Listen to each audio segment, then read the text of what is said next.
Donc, nous voici partis pour les VFX concernant l'astéroïde. Alors, pour commencer, la première chose qu'on va faire, on va refaire notre simulation de destruction. Ici, ça fait un petit peu un effet ping-pong quand l'astéroïde tape. On dirait pas vraiment que ce sont deux grosses masses, elles rebondissent. On va faire en sorte que l'astéroïde vienne vraiment s'écraser de tout son poids. Ce sera beaucoup plus réaliste, il y aura un meilleur effet, un meilleur rendu. Donc la première chose qu'on va faire, on va récupérer les bonnes vélocités, les bons déplacements. Et le dernier souci à régler, c'est cet astéroïde qui descend. Celui-là, quand on regarde que lorsqu'on est à la frame, c'est à partir de la frame 150, il commence à descendre.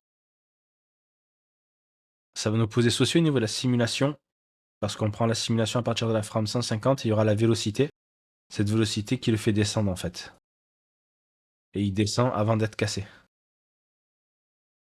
Alors, on va voir si on peut régler ça rapidement. Donc cet astéroïde, il est ici, au niveau des transforms. J'ai les locations. Donc là, il bouge pas et c'est à partir de là qu'il commence à descendre. En Z, celle-ci, voilà, c'est cette tranche d'animation. Ce sont ces keyframes qui posent souci. Alors je vais supprimer celle-là. Voilà, et là maintenant, il devrait tourner et ne plus descendre. Voilà, l'autre va rentrer à l'intérieur, ok, parfait. Là, cet astéroïde, c'est réglé. Et maintenant, sur celui-là, on va éviter qu'il rentre à l'intérieur. Donc là, voilà, il est à l'intérieur. On va le remonter juste un petit peu sur sa dernière clé d'animation. Donc là, on est sur sa dernière clé d'animation, frame 159. On va le monter un tout petit peu. Voilà, pour qu'il soit vraiment ici. Très proche. Alors, il faut prendre en compte dans la simulation que c'est un proxy qui va être calculé. Donc, il y a toujours quelques petits écarts. Très petits, voilà, on va mettre quelques centimètres. Là, ça devrait être pas trop mal. Et la frame suivante, il change, voilà. Après, cette partie-là va être remplacée. C'est normal que ce soit décalé, que ça saute. Cette partie-là va être remplacée. Et normalement, voilà, on a notre animation qui se joue correctement. Super. Je vérifie juste que la location en Y, elle est ici. Elle ne bouge pas. En Z, pardon. Le top, c'est le Z. Là, je vérifie cette valeur-là, Z. Il ne doit pas bouger. Voilà, pour cet astéroïde, parfait. On va venir sélectionner nos deux astéroïdes avant la simulation. À ce niveau-là, on les sélectionne. On fait clic droit sur le séquenceur. Et on va exporter nos deux astéroïdes. Dans le dossier Houdini, on a un dossier From UE. Et j'ai créé un dossier astéroïde cinématique V02. Et j'ai exporté directement astéroïde.fbx. On peut faire save. Moi je fais cancel parce que j'ai déjà exporté. Et du côté d'Houdini, dans import fbx, on a importé à ce niveau-là. Nous, ce qu'on va faire, maintenant qu'on ne crée pas notre astéroïde, parce que c'est ici qu'on crée notre nouvel astéroïde avec l'animation. Là, du coup, on récupère l'animation depuis Unreal. On va recréer ce petit setup qui est ici. On va le faire ensemble. Alors, je fais tabulation fbx caractère import. Je vais sélectionner l'astéroïde fbx. Donc dans le dossier astéroïde cinématique V02.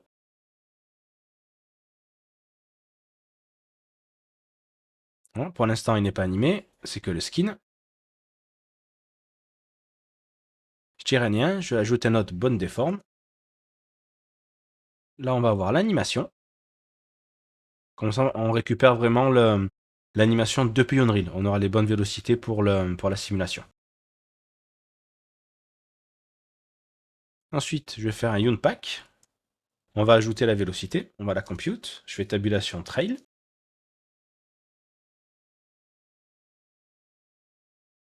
Et je change preserve original to compute velocity. Ensuite, je tire un lien, je vais ajouter un split pour séparer les deux astéroïdes. Alors je sélectionne maintenant, c'est le V3 de mémoire. Voilà. Il faut que celui d'en haut soit affiché.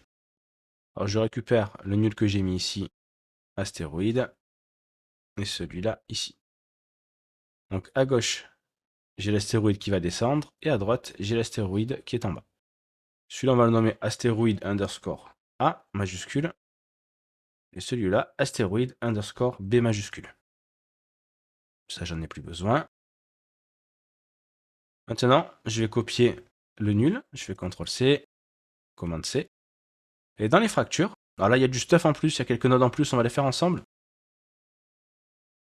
Dans l'astéroïde V3, donc c'est l'ancien setup, c'est bien l'astéroïde qui vient du dessus. Je vais coller le node que je viens d'ajouter. Alors là, du coup, c'est un chemin absolu. Je vais passer en relatif. Je clique sur l'icône ici. Export relatif pass, accepte, comme ça j'ai juste 2 points. Alors je copie le nom astéroïde A et je le mets à droite. Et je change le A en B. J'ai bien mes 2 astéroïdes. Au niveau de la sphère, j'ai augmenté un petit peu l'échelle. Alors si je mets l'exploded view, c'est pour avoir vraiment un morceau un peu plus gros. J'avais un morceau qui était un peu plus petit. Donc j'ai passé l'échelle de la sphère à 1.3. Alors elle était sur 1, ça faisait un morceau là qui était vraiment petit pour la destruction. Là je vais repasser 1.3, même 1.5. Allez, même 1.5.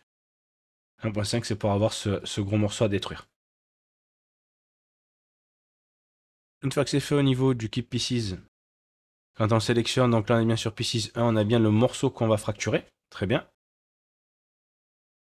Et le Fracture Tool, on a juste à Update File Cache. La suite on verra après. C'est ce qu'on va créer ensemble pour les contraintes.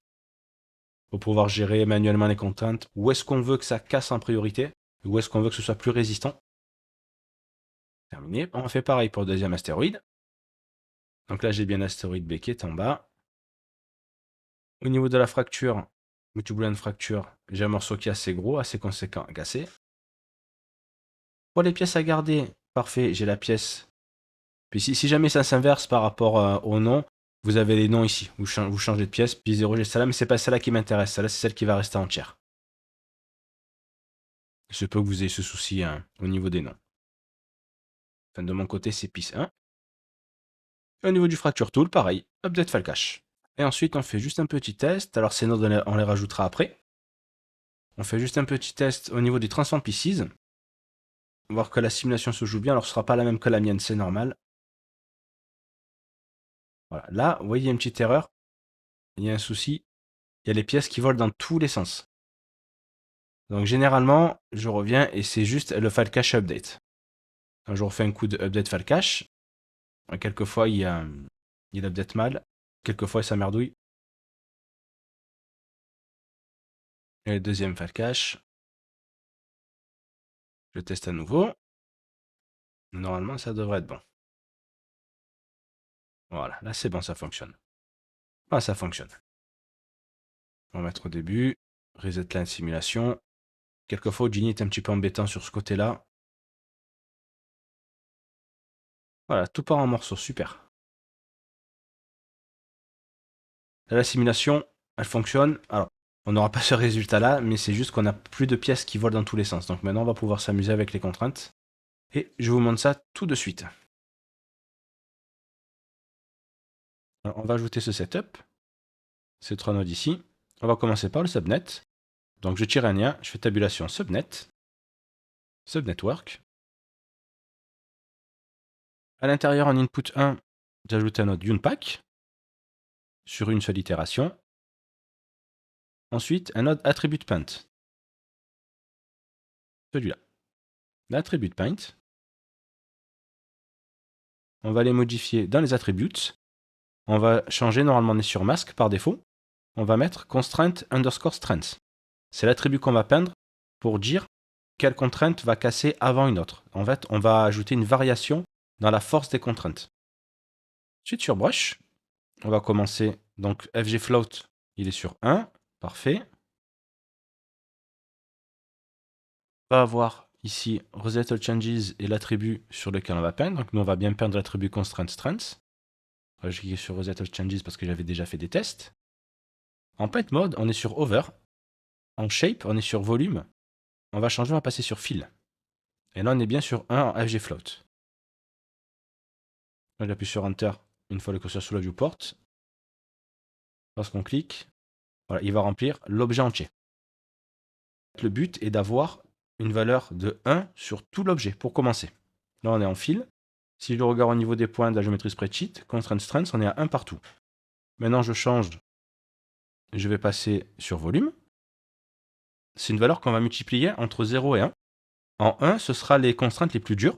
Et à 0, ce qu'on va appeler maintenant, ce seront les contraintes les plus fragiles qui vont casser en premier. Donc je vais passer à 0 le float. Alors, pas à 0, mais à 0.1. Parce que vu qu'on va le multiplier, si on met 0, en fait, lorsqu'on va mettre une constraint strength, par exemple à 100, ben, si on multiplie 100 par 0, ben, du coup ce sera 0 et la contrainte va casser de suite. Avant qu'il y ait l'impact, la pièce risque de se détacher. Donc on met 0.1. Et je peins l'arche rapidement. Là, c'est ce qui se casse vraiment, vraiment en premier. On va faire le bord. Ensuite, je passe à 0.5. Donc là, ce sera à moitié. On va mettre à peu près par ici. Ça permet de garder quand même un contrôle sur les contraintes et la façon dont on veut que l'astéroïde casse. Si on reste appuyé sur Shift, ça va smooth. Voilà, c'est du proxy, donc du coup, ça n'a pas grand intérêt. Une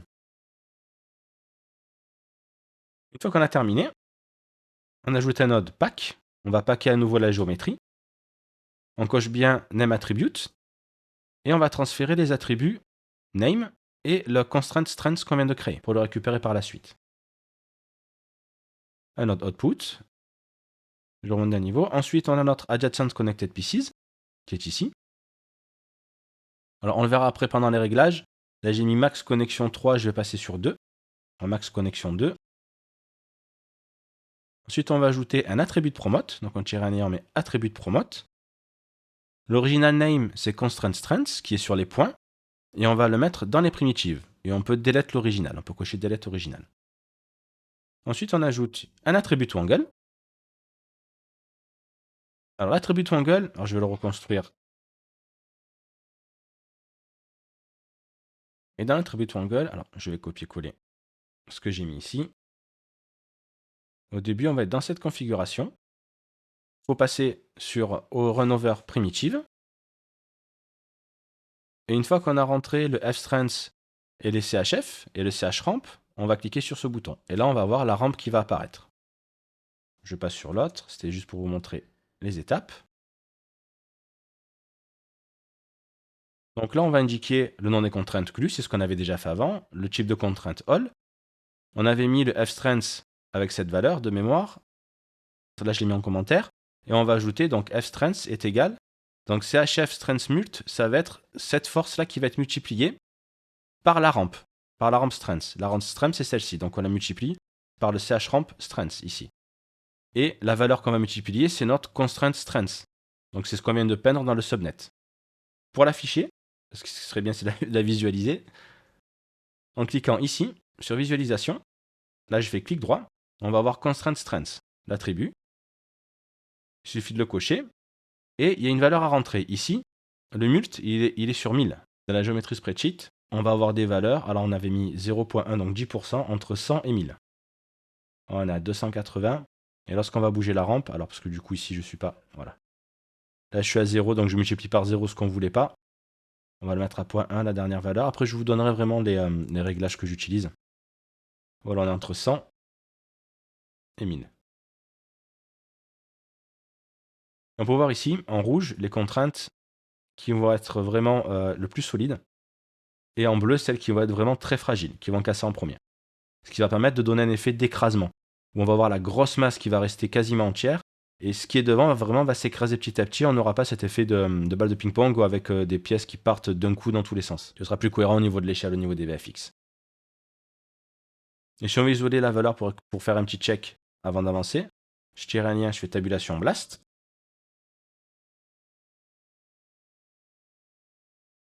Je vais sélectionner juste au niveau des primitives. Ensuite, je clique sur Delete Non Selected. On est sur un strength de 952. C'est parce que la courbe, dans mon set attribute, elle est inversée. J'avais inversé pour faire des tests, donc là je la remets à l'endroit. Et si je sélectionne le blast, là je suis bien à 129 sur le bleu. Et je vais en sélectionner une deuxième en rouge.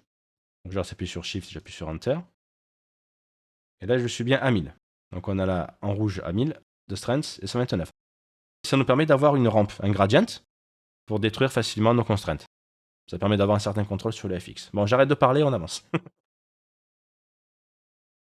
Alors là, on est sur l'astéroïde proxy, le premier, donc celui-là. On peut récupérer toute cette branche et la dupliquer et la mettre sur la droite sur l'astéroïde ici proxy 2. À la fin, je vous donnerai les bonnes valeurs que j'utilise et pour les deux astéroïdes. Donc là, c'est le même process. Subnet avec mon paint. Alors, je vais le refaire vite fait parce qu'il était inversé sur les premiers tests. Reset all changes. Voilà. Je fais un fil. Au niveau du shape, un fil sur la valeur 1, comme ça tout est en force 1, tout sera multiplié par 1. Et maintenant, je passe en volume. Je peins en point 1. Alors, on pourrait le peindre en point 0. Et après, au niveau de la spline, on multiplie par 0, mais je préfère garder point 1 plutôt que 0. Le petit bout qu'il y a ici. Et là, il y a une arête. Après ça, on peut le faire procéduralement, mais ce sera un poil plus compliqué. Je le ferai dans notre formation, avec la station de minage. On prendra la bounding box avec un volume, on mesurera selon l'axe top ou bottom, et en fait, avec un VDB, on va tester si c'est en dessous de la surface, et on va pouvoir venir grignoter une certaine distance pour dire, ok, ben ça va être telle force, telle force, telle force. Prochaine formation. Je vais passer en point 5.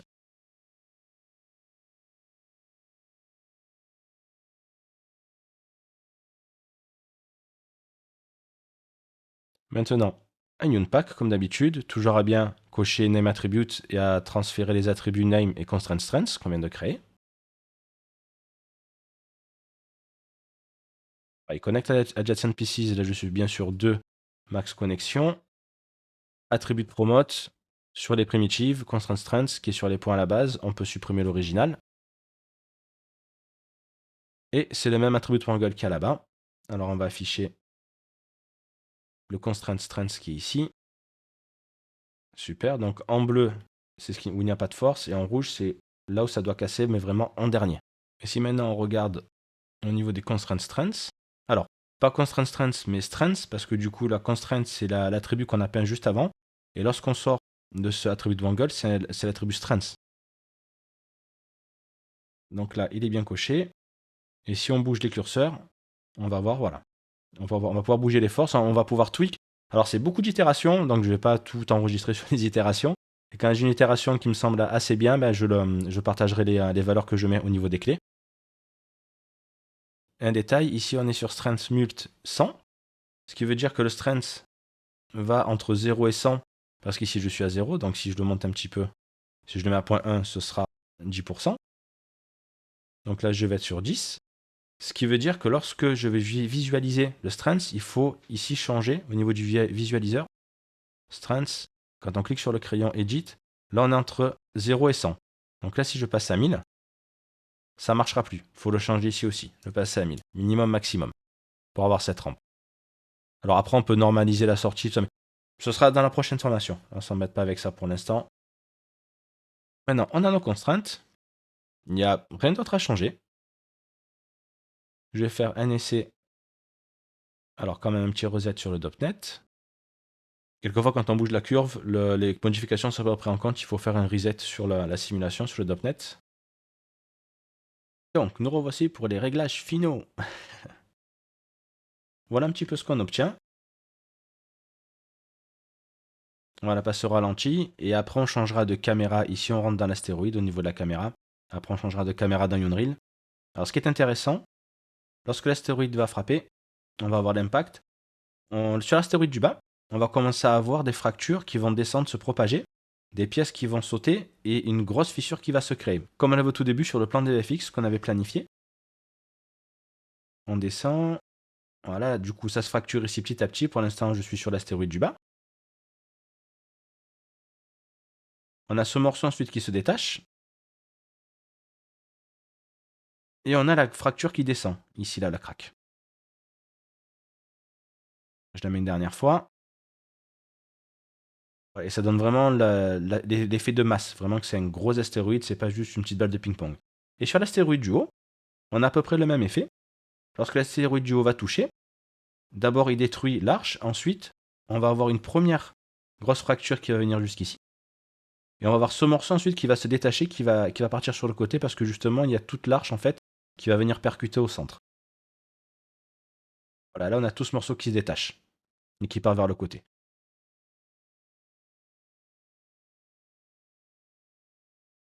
Ensuite dans Unreal, on verra, on mettra une autre caméra pour voir un petit peu comment ça se passe de l'autre côté, pour avoir plusieurs plans. On mettra pas les plans qui sont pas beaux comme là le gros carré, ça c'est pas beau. On a bien l'astéroïde qui explose, avec la grosse partie qui se détache. Gros morceau qui part, c'est pas trop mal. Alors, pour ce qui est des valeurs, pour commencer, au niveau de l'import du FBX, ici, le trail, j'avais qu'un seul trail qui était ici, entre Unpack et le split. On peut l'enlever, il faut en mettre un sur la partie gauche au niveau de l'astéroïde A et un autre sur l'astéroïde B. Pareil, on met Compute Velocity. J'ai remarqué qu'il y avait des soucis au niveau de la simulation si on mettait qu'un seul trail ici, au niveau de la vélocité. J'avais des petits soucis, j'avais l'astéroïde du bas qui partait, qui glissait. Et en faisant comme ça, j'ai plus de soucis. Maintenant, au niveau du paint. Pour l'astéroïde A, le premier, voilà, j'ai ce paint là, pas besoin de faire exactement les mêmes valeurs, à peu près. En bleu, c'est ce qui se casse, c'est une valeur de 0. Et en rouge, ça va être une valeur de 1, comme je montré tout à l'heure avec le fil. Pour le Connect Adjacent Pieces, ici, je suis sur Adjacent Pieces from Points, le Search Radius, le Con Angle, et j'ai ajouté le minimum distance. Si je le décoche, en fait, j'ai des pièces qui sont plus attachées. On va le voir par exemple ici. Cette constrainte-là, si je le coche, voilà, elle va être reliée ici. Et ce sont des petits bouts, en fait, quand l'astéroïde va taper, va toucher, il y a des pièces qui vont directement s'envoler, alors que l'impact est ici, et il y a une pièce qui est là qui va partir. Alors que non, nous, ce qu'on veut, c'est vraiment une propagation de l'impact, puisque c'est vraiment massif. À cocher, minimum distance 0.05 et max connexion 2. Pour les constraintes, alors pour le premier point, j'ai 3 points. Le premier a ses valeurs, position et valeur. Pas besoin de marquer tout ça, juste 17, ça devrait suffire sans souci. Le deuxième point, pareil, je vais marquer, allez, 28. Et le troisième, position 1, value 1. Et en strength smooth, je suis à 100. Pour bien visualiser, alors strength, je vérifie que je suis bien à 100, entre 0 et 100, pour matcher à la valeur ici, parfait. Et voilà ce que ça donne sur les contraintes, à peu près les valeurs des contraintes. Donc en violet, c'est ce qui va se casser en premier, c'est l'arche. Ici, j'ai un groupe, vous l'avez pas, celui-là il me sert pas, c'était pour des tests, hop, je le supprime. Et côté astéroïde 2, l'astéroïde B, pardon, celui qui est en bas. Voilà, le paint pour le deuxième astéroïde, pareil. En bleu, ce qui va être à point 1, qui va casser rapidement, et en vert. C'est pas précis, même si là il y a des choses qui sont en rouge. Pas besoin d'être vraiment précis, ça va être vraiment global au niveau des contraintes, puisque là on est sur du proxy en plus. Donc voilà, le paint pour l'astéroïde B. Pour le Connect Adjacent Pieces, là j'augmente un peu le Search Radius, je suis toujours en Adjacent Pieces from Points.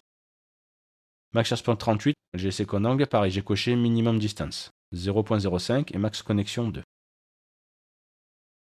L'attribut Promote, il bouge pas, et l'attribut de Constraint,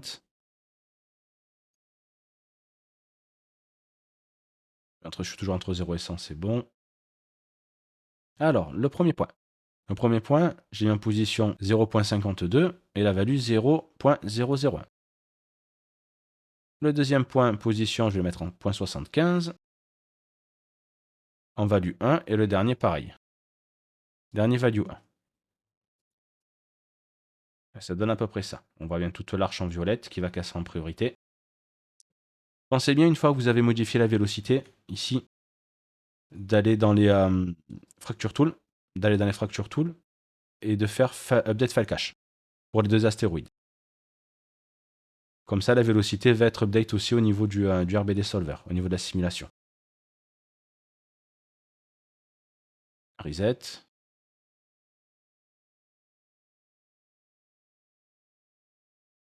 Et avec les textures,